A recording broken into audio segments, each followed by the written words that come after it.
মধ্যপ্রাচ্যে যুদ্ধের উত্তেজনা ক্রমশ বাড়ছে। যদিও বিভিন্ন পক্ষ অস্ত্র নামিয়ে রাখছে, তবুও যে কোনো মুহূর্তে সংঘর্ষের আশঙ্কা থেকেই যাচ্ছে। কারণ যুদ্ধ মানেই প্রাণহানি, অর্থনৈতিক ক্ষয়ক্ষতি এবং দীর্ঘস্থায়ী অস্থিরতা।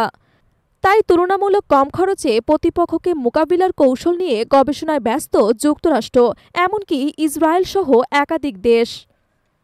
এমন পরিস্থিতিতে নতুন একটি উচ্চ প্রযুক্তির অস্ত্র নিয়ে সামনে এসেছে মধ্যপ্রাচ্যের অন্যতম প্রভাবশালী রাষ্ট্র ইরান। ধারণা করা হচ্ছে এই অস্ত্র প্রচলিত যুদ্ধের ধরন পরিবর্তন করে দিতে পারে।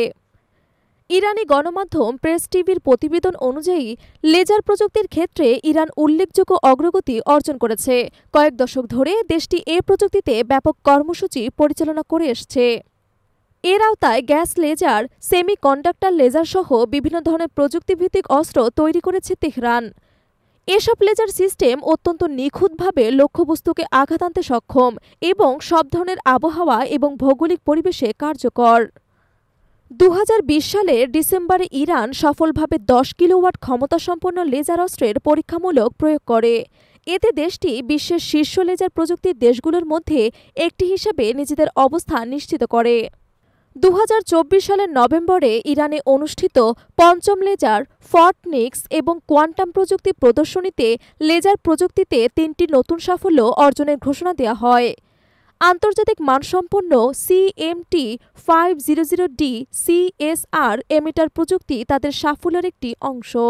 2025 সালের জানুয়ারিতে আয়োজিত এক সামরিক মহড়ায় ইরান সুরুজ নামক লেজার নির্ভর বিমান প্রতিরক্ষা ব্যবস্থা পরীক্ষামূলকভাবে পরিচালনা করে।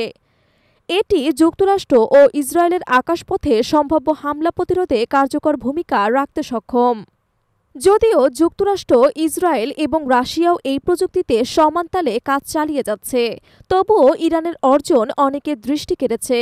লেজার অস্ত্রের সাহায্যে ড্রোন, হেলিকপ্টার, মর্টার শেল এবং রকেট ধ্বংস করা সম্ভব হচ্ছে।